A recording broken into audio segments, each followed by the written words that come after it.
Hey guys, so if you're curious if the iPhone 16 have a always on display, I just want to make this quick video that no, it doesn't. That even when they have it on site, possibly it was like mistake. Because many people, when they're like search for it, when you're gonna write always in the search in settings, you can have always on display. And when you open it, there is nothing there, right? There is no always on display option. So it's a mistake.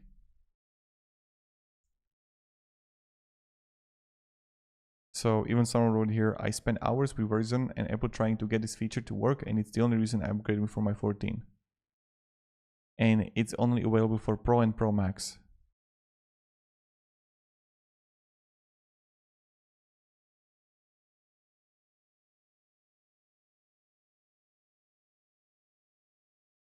So yeah, I just want to make this quick video for you, what you need to know. Thank you very much for watching and have a great day and goodbye.